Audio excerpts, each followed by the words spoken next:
Hello बच्चों, let's read this question. Question says calculate the pH of 1.0 into 10 raised to the power minus 3 molar sodium phenolate and the formula of sodium phenolate is NaOC6H5. Ka of or C6H5OH is 1.05 into 10 raised to the power minus 10. तो आपको एक given condition है, इसका sodium फिनोलेट आपको salt given है, उसका concentration given है और वीक एसिड, ये सॉल्ट जो होता है ये weak acid and strong base का सॉल्ट है. तो वीक एसिड का आपको Ka गिवन है, राइट. तो आपको पीएच कैलकुलेट करना है.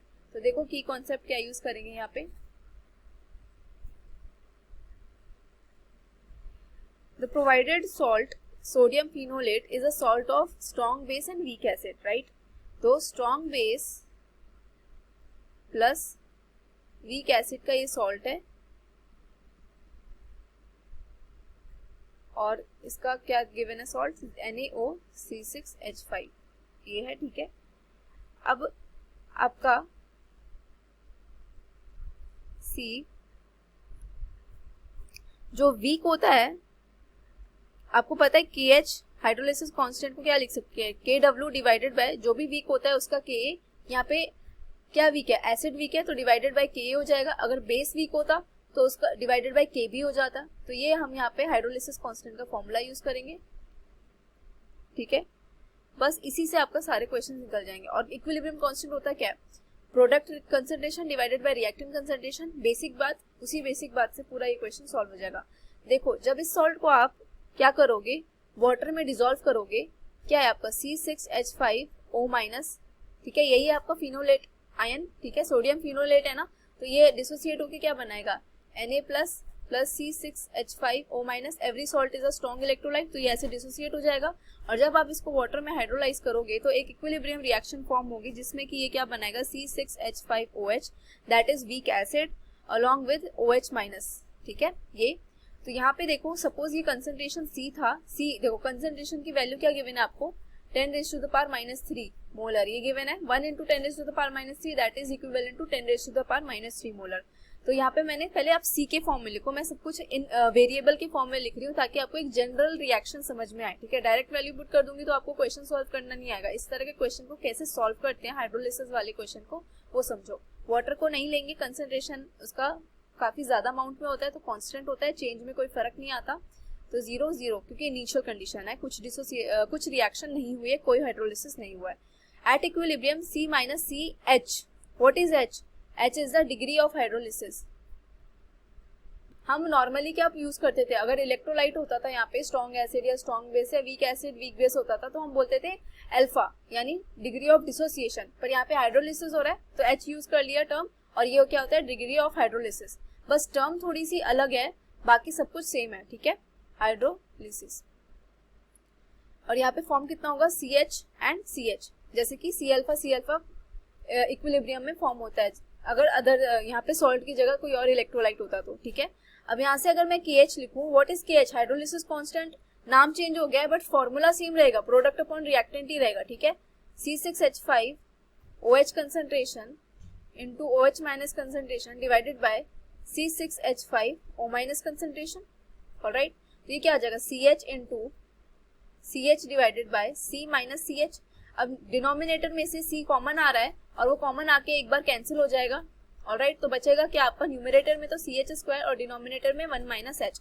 अब देखो जो आपका कंडीशन है, जो डिसोसिएशन हो रहा है क्योंकि आपका वीक एसिड है तो H जो होगा वो वेरी वेरी स्मॉल क्या होगा, 1 से बहुत ज्यादा स्मॉल होगा. तो जो मेरा 1 माइनस H एंटिटी है डिनोमिनेटर में वो नियरली इक्वल्स टू 1 आ जाएगी, ऐसा अज्यूम करना पड़ेगा आपको ताकि कैलकुलेशन इजी हो जाए. तो यहाँ पे 1 आ गया, ठीक है. तो KH इज इक्वल्स टू क्या बचा आपका, CH² बचा, ठीक है. KH में कैसे कैलकुलेट कर सकती हूँ, KW बाई Ka से. KW is what, KW is water constant, water hydrolysis constant, क्योंकि वाटर का भी तो यहाँ पे हाइड्रोलिसिस हो रहा होगा H प्लस प्लस OH- में. इसका KW क्या होता है, 10 raised to the power minus 14 at room temperature, ठीक है. तो यहाँ पे KH इज इक्वल्स टू क्या आ जाएगा, 10 raised to the power minus 14 divided by Ka की वैल्यू क्या गिवन है आपको, 1.05 into 10 raised to the power minus 10. 1.05 को यहाँ पे आप 1.05 को नियरली इक्वल्स टू 1 मान लो ताकि आपकी कैलकुलेशन इजी हो जाए. तो ये कितना आ जाएगा, 10 raised to the power minus 4 KH आ गया. तो पुट कर दो यहाँ पे 10⁻⁻⁴ is equals to concentration, concentration की वैल्यू आपको 10⁻³ गिवन है इनटू h², ये आ गया।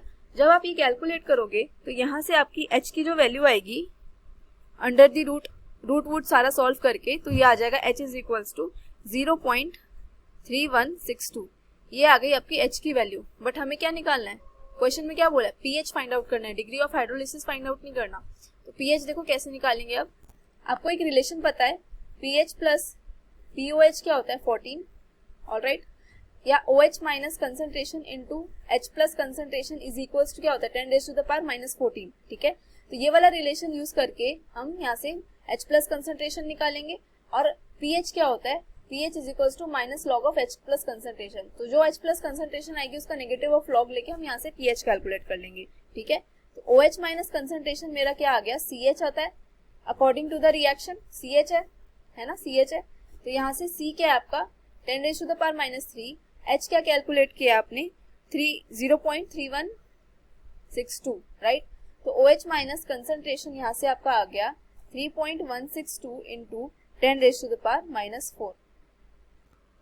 फिर ये ऊपर वाला रिलेशन यूज करके, ये वाला रिलेशन यूज करके हम लिख सकते हैं H plus into OH minus concentration is equal to 10⁻⁻14।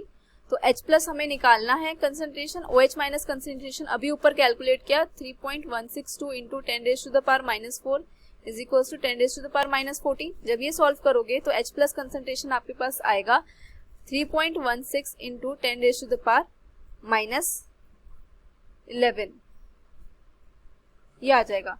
तो pH इज इक्वल्स टू क्या होता है minus log of H plus concentration, यहाँ से ले लो minus log of H plus concentration solve किया है 3.16 इंटू 10⁻⁻11। जब इसे सॉल्व करोगे तो आपके पास pH की वैल्यू आ जाएगी 10.43 के equal. So this is your value of pH and your final answer. Hope you understood it well. Best of luck.